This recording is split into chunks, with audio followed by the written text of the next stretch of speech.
Welcome to தங்க சமையல். இன்றைக்கி வந்து நோனி ஜூஸ் எப்படி செய்வதுங்க பார்க்க போகிறோம். நோனி பழத்தை வந்து நல்லா இந்த மாதிரி கருப்பான பட்டு இந்த பழம் வந்து நல்லா பழுத்துருச்சுன்னு அர்த்தம்.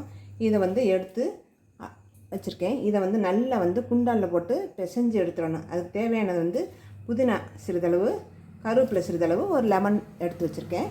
இப்போ வாங்க ஜூஸ்க்கு எப்படி செய்யலாங்கிறத பார்ப்போம்.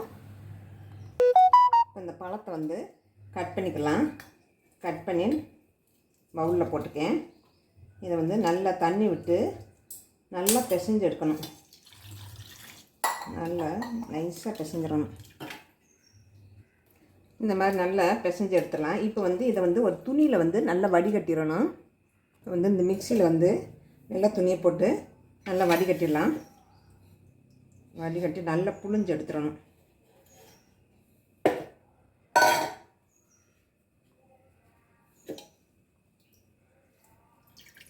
நல்லா புழிஞ்சு எடுத்துட்டு கொஞ்சம் ஸ்மெல் இருக்கத்தான் செய்யும். அதுக்கு தான் அந்த வந்து புதினாவும் கருவேப்பிலையும் போட்டு லெமன் போட்டு அடிச்சிட்டோம்னா அந்த ஸ்மெல் வந்து டிஃப்ரெண்ட்டாக இருக்கும், நல்லாயிருக்கும், சாப்பிட்றதுக்கு ரொம்ப ருசியாக இருக்கும்.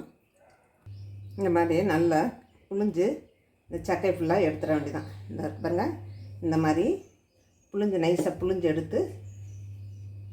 எடுத்துட்டேன். இப்போ வந்து இந்த ஜூஸ், இவ்வளோ ஜூஸ் இருக்குது. இதில் வந்து நம்ம வந்து இந்த புதினா இலை, கருவேப்பிலை இலை எல்லாம் உருவி போட்டு மிக்சியில் அடிச்சிடணும். இப்போ உங்களுக்கு சுகர் வேணும்னா லைட்டாக நாட்டு சக்கரை போட்டுக்கோங்க. அப்படி இல்லைன்னா லைட்டாக சால்ட் போட்டு அப்படியே சாப்பிட்டுக்கலாம். இப்போ வந்து இந்த மாதிரி ஜூஸ் அடித்து எடுத்துக்கிட்டாச்சு. இப்போ ஒரு லெமன் எடுத்து இதை ரெண்டாக கட் பண்ணி இந்த சாறு மட்டும் புழிஞ்சு எடுத்துட வேண்டியதான்.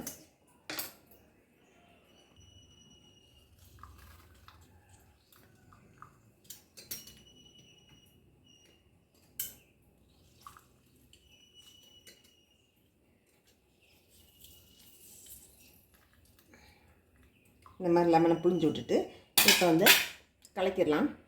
இந்த மாதிரி கலக்கி விட்டு இப்போ வந்து டம்ளரில் ஊற்றி நம்ம சாப்பிட்டோம்னா ரொம்ப சுவையாக இருக்கும். அந்த ஸ்மெல் வந்து ஓரளவுக்கு போயிடும். குடிக்கிறதுக்கு நல்லாயிருக்கும். இது உடம்புக்கு நல்ல ஆரோக்கியமானது. இந்த மாதிரி பழம் கிடச்சிண்டா நீங்கள் இந்த மாதிரி செஞ்சு பாருங்கள், நல்லாயிருக்கும். இந்த வாடை இருக்குங்கிறதுக்காக சாப்பிடாமல் இருந்துடாதீங்க. இந்த மாதிரி பண்ணுங்கள். இந்த வாடை வந்து ஓரளவுக்கு கம்ப்ளீட்டாக போயிடும். லைட்டாக தான் இருக்கும். நல்லா சாப்பிட்றதுக்கு டேஸ்ட்டாக இருக்கும்.